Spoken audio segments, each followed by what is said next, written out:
मस्साजोगचे सरपंच संतोष देशमुख यांचे हत्या प्रकरण सीआयडी आणि एसआयटी कडे गेल्यानंतर तपासाला वेग आल्याचे दिसून येतंय। त्यामुळे गेले 26 दिवस या प्रकरणात फरार असलेले आरोपी सापडलेत। संतोष देशमुख हत्या प्रकरणातील मुख्य आरोपी सुदर्शन घुले याच्यासह सुधीर सांगळे याला पुण्यातून ताब्यात घेण्यात आलंय। पण तरीही अजून कृष्ण आंधळे हा आरोपी पोलिसांना सापडलेला नाही। आरोपींना 14 दिवसांची पोलीस कोठडी देखील सुनावण्यात आली आहे।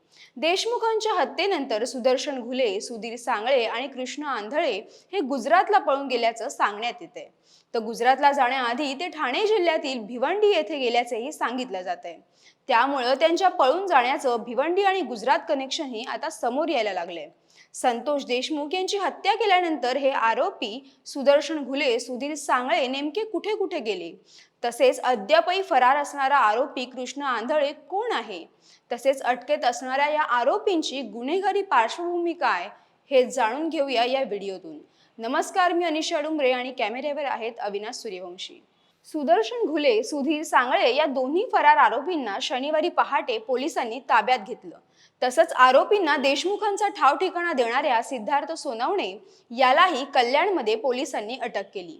या तिन्ही संशयित आरोपींना शनिवारी केज न्यायालयानं 14 दिवसांची पोलीस कोठडी सुनावली आहे। परंतु 9 डिसेंबरच्या हत्येपासून पुढचे 26 दिवस हे आरोपी फरार होते। या दरम्यान ते कुठे गेले, कोणाशी संपर्कात होते, भिवंडीनंतर त्यांचं गुजरात कनेक्शनही समोर आलंय।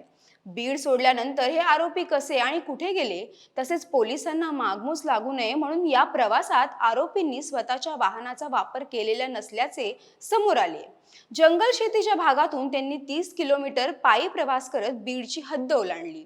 त्यानंतर त्यांनी खासगी वाहनाने प्रवास करत संभाजीनगर गाठलं। तेथून टॅक्सी कॅबमधून ते थेट पुण्यात दाखल झाले। तेथे 1.5 दिवसाच्या मुक्कामानंतर ते तिथून भिवंडीत आले। हे तिन्ही फरार आरोपी भिवंडीत आसरा न मिळाल्याने गुजरातला गेल्याची माहिती समोर आली।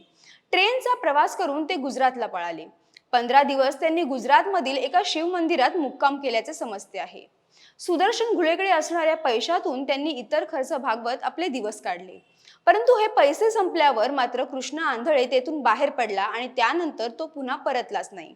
त्यामुळे घुले आणि सांगळे हे दोघेही पुण्यात आले।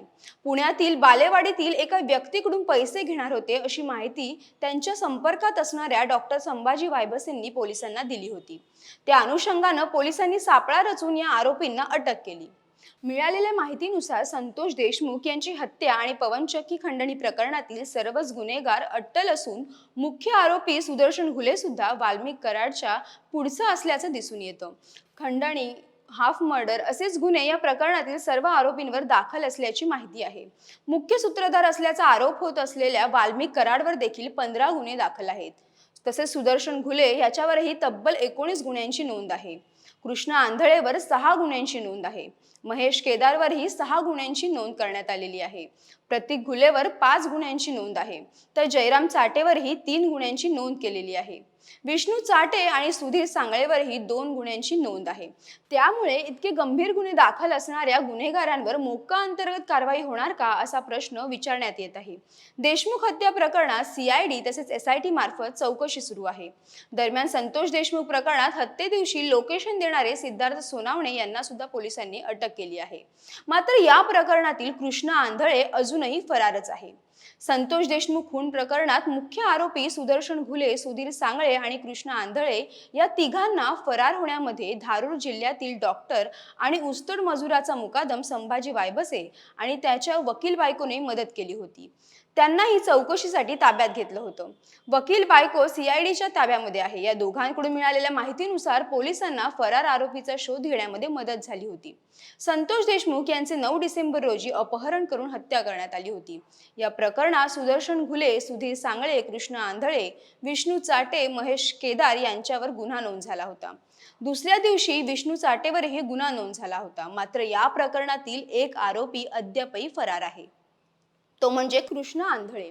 हा कृष्ण आंधळे अजूनही पोलिसांना सापडलेला नाही। गुन्हा दाखल झालेल्या 7 आरोपींपैकी इतर सगळे आरोपी पोलिसांच्या ताब्यात आहेत, परंतु हा एकमेव आरोपी कृष्ण आंधळे अजूनही सापडलेला नाही। त्याच्यावर याआधी गंभीर गुन्ह्यांची नोंद झाल्याची माहिती आहे।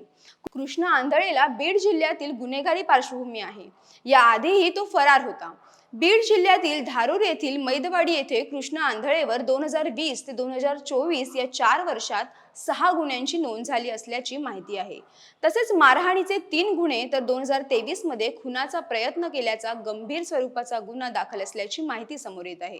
2023 मध्ये अंबेजोगाई शहर पोलीस ठाण्यातही खंडणीचा एक गुन्हा त्याच्यावर दाखल असल्याचे समोर आले आहे.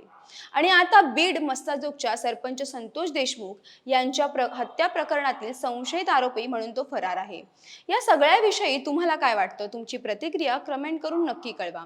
व्हिडिओ आवडल्यास लाईक करा, शेअर करा आणि महा MTBच्या YouTube चॅनलला सबस्क्राईब करा. धन्यवाद.